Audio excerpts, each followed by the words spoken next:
Dalia Mogahed. Am I pronouncing it?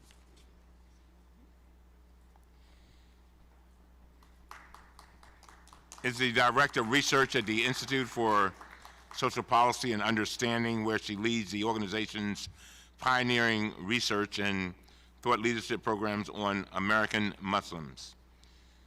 Ms. Mogahed, am I pronouncing it right? Yes. Oh, good. Is the former executive director of the Gallup Center for Muslim Studies, where she led the analysis of surveys of Muslims communities worldwide. President Barack Obama appointed her to the President's Advisory Council on Faith-Based and Neighborhood Partnerships in 2009.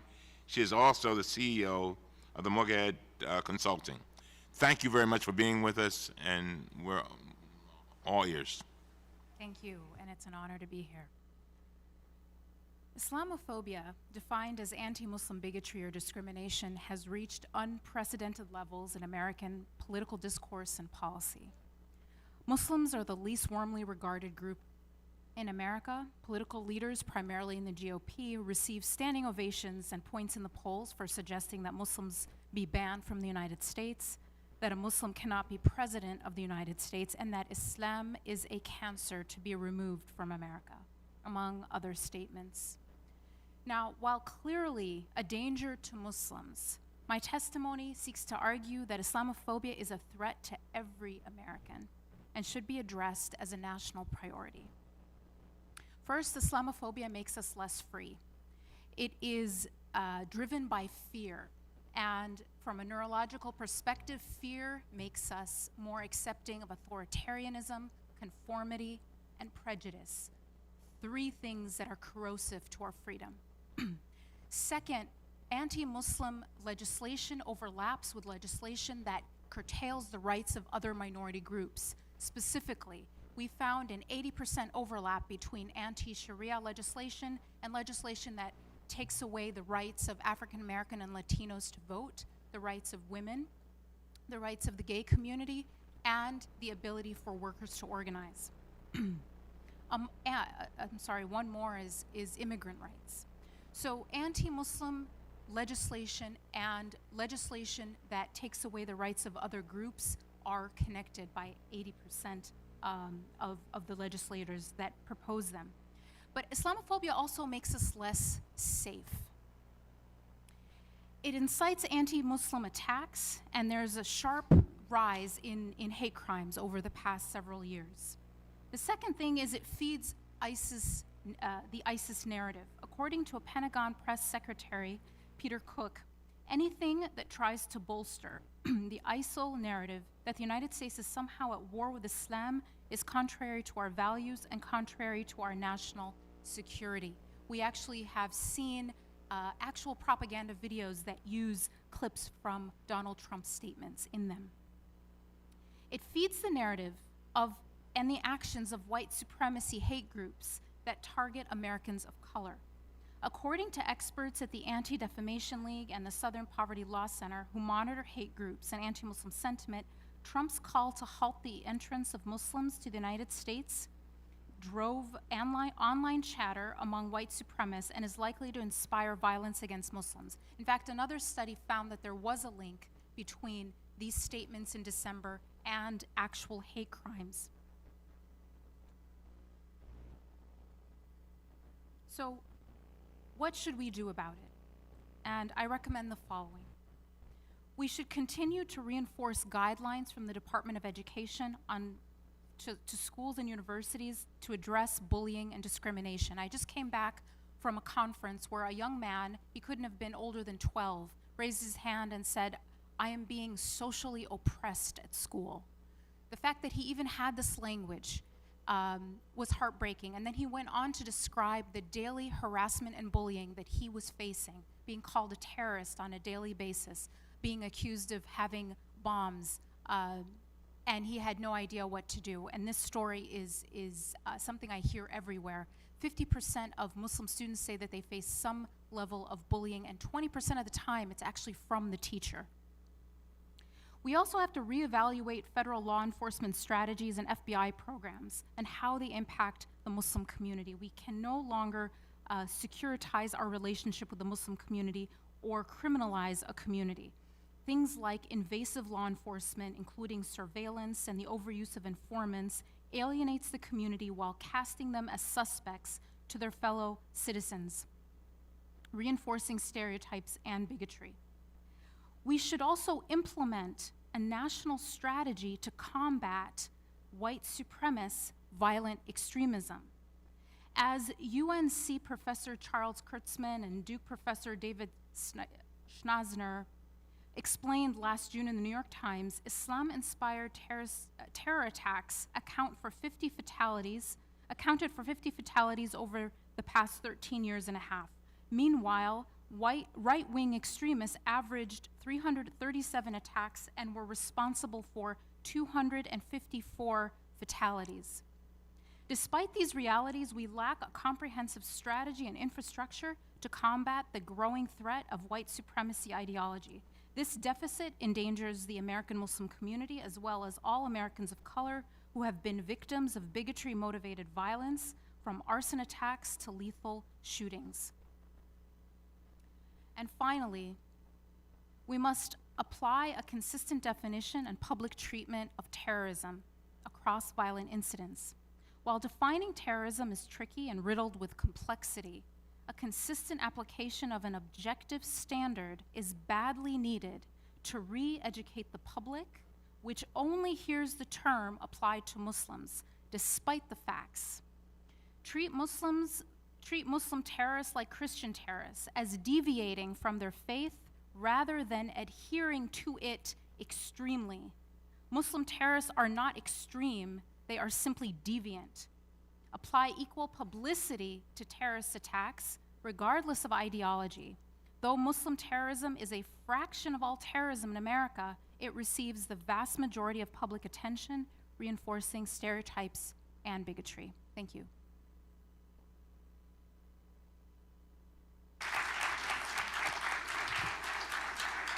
Ms. Standen, and then we'll go to you. Yeah.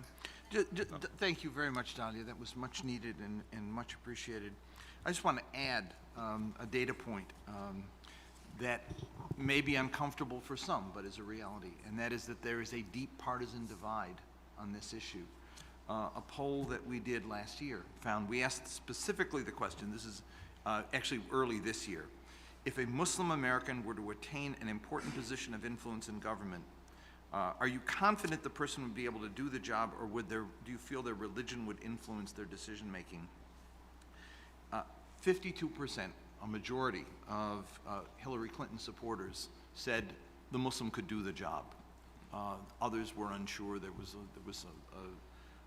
some lack of focus there on the issue. But 75% of those who said they support Donald Trump said the Muslim could not do their job. And throughout the poll, this partisan divide comes through very, very clearly. A majority of Democrats, yes, on the Republican side, the other way. It's an issue that we need to address, and I thank you for giving the data points you did.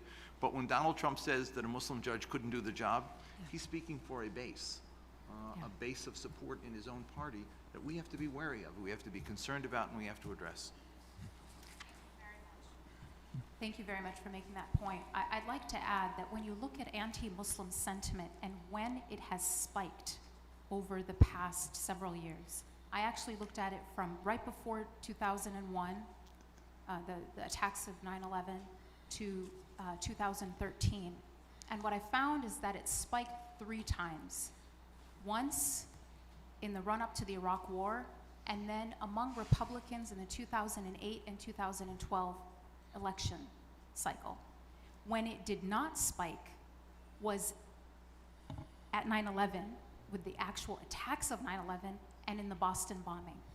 So terrorist attacks don't correlate with a spike in Islamophobia, but election cycles and terrible and disastrous wars do. So this is a tool of public manipulation. This is not the regrettable but organic result of bad Muslims doing bad things. And I think that's a very important point to take.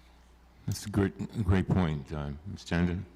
Yes, thank you so much for your comments. And I really wanted to ask you to elaborate a little bit on the national security dimensions to this and how the Islamophobia that we're seeing actually reduces our country's national security. One difference that I'm aware of, but I'd love your thoughts, is that in the United States, we actually have had less acts of terrorism, in part because heretofore we have integrated communities much better, as opposed to Europe, which has had a longer standing policy or language of Islamophobia, which really separates the Muslim community. It is precisely the integration that America has really used for, and previously was bipartisan, unfortunately is no longer, that contributed to a system in which the Muslim American community was working with law enforcement, or just wasn't creating the same level of anger that sometimes fuels these things. So I would love to just get your thoughts on how this rising rhetoric of honestly hate is making us less safe. Thank you so much for that question. So when you look at radicalization in general across ideologies, the one common factor is alienation. Yes. In a recent poll, we found something very interesting. First, unsurprising to, I think, many of us, American Muslims, American Jews, American Catholics, and Protestants all are equally likely to condemn attacks on civilians. Now, we looked at what factors made people less likely, within a community. So we looked at the Muslim community. Religiosity did not make people less likely to condemn terrorism. In fact, mosque attendance correlated with more civic engagement, a more investment in the process and in the system that a group like ISIS wants to destroy. The one factor that made a Muslim less likely to condemn terrorism was if they had a lower identification with America. So a higher religious identity had no effect. But if they didn't identify strongly with their country of the United States, they were more likely to say it's sometimes justified to target civilians. And what that says to me is that alienating Muslims from their American identity opens up the psychological space for a group like ISIS to come in and make a case to them. What we know from all the cases we're familiar with is that people are getting radicalized in their basement and in their bedroom in front of a computer, not in a mosque. The first thing a group like ISIS will do is to alienate them from their country, from their community, and even from their family. The more this rhetoric is allowed to be normalized, the more a group like ISIS has a chance to get in there with alienated young people and make a case to them. Dr. West. Yes, thank you for your testimony. I think all of us ought to be committed to the notion that a Muslim life has exactly the same value as a Christian life, a Buddhist life, a Hindu life, a Jewish life, an agnostic or atheist life. That's at the normative level, though. My question is, what is the role of corporate media as it relates to U.S. foreign policy in this sense? We rarely hear reported how many people, innocent civilians, are killed when there's a U.S. invasion or occupation. We rarely hear reported how many innocent people are killed when a U.S. drone is dropped. It might hit a targeted combatant, but also hit a non-combatant. And it's that spiritual and moral dimension that I think all of us ought to be concerned about. Why is there not more massive reporting in corporate media as it relates to Muslim lives lost? Because we do get a lot of focus on the fascist versions of Islam, ISIS and Al-Qaeda and so forth, but all of the non-fascist versions tend to be downplayed. Thank you so much for that question, Dr. West. First, a couple of reality points. One is that Muslims are the primary targets of terrorism. More than 95% of the victims of ISIS are other Muslims, and I think that most people don't realize that. Second, when you look at corporate media, one study found that 80% of US news media covering Islam and Muslims is negative.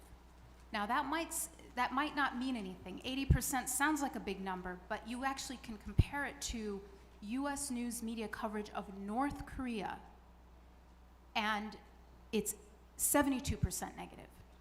So you have North Korea, a designated terrorist state that has actually threatened our country, and you have a community of 1.6 billion people who are more negatively portrayed than this country.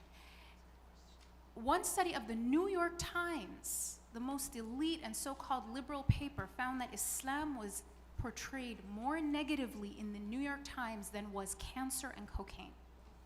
So when you take this all into account, and we wonder why there's Islamophobia, my only question is why there isn't more of it.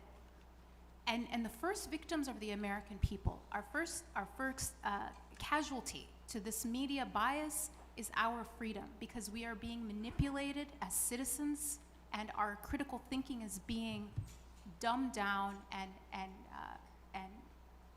prevented by this level, this code red, toxic media coverage and bias against an entire community.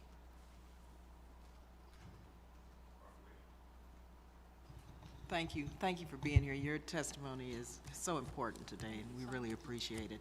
Let me ask you about children. The fear now that children feel, the bullying that is taking place. How do you think we need to address this as it relates to the schools? How do schools need to understand the fear and the trauma now that young Muslim children are feeling as a result of Islamophobia and the bullying that they're experiencing? Thank you for that question. I just came back yesterday, actually, from a roundtable at the White House discussing this question. And I think what we need is to provide schools, especially principals and administrators, clear guidelines about what to do when there is a bullying situation. What are the consequences? What constitutes bullying? And then for that to be communicated to parents and students. The issue right now is many people literally have no idea what to do when it happens. They do often report it to their principal, and nothing gets done. There just needs to be a much more robust system that is implemented, and then people held accountable to following it. Because for young people to go to school and not feel safe, I mean, one young woman just recently told me that it was so bad that it actually caused her to acquire an anxiety syndrome, and now she suffers mental health problems because of the bullying over 2 years. So I think the guidelines and the enforcement is what really needs to be much more strongly communicated.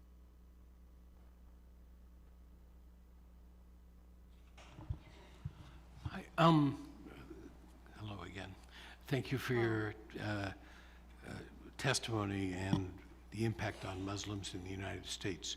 But I think you would have thoughts about something that is current U.S. government policy, which is to spend a significant amount of money on counter-violent extremism messaging. And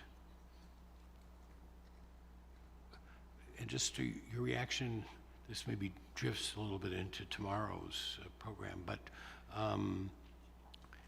its effectiveness or how it could be more effective.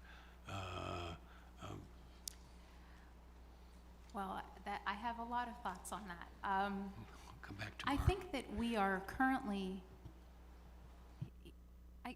let me take a step back. First, I think let's understand that the vast majority of Muslims in America and globally abhor ISIS. ISIS believes that we collectively are not Muslim.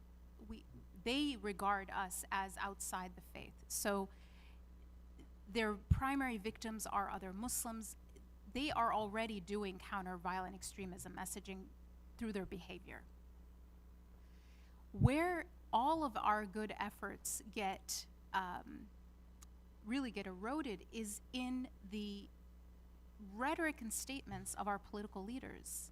that is being used and fed into ISIS propaganda videos.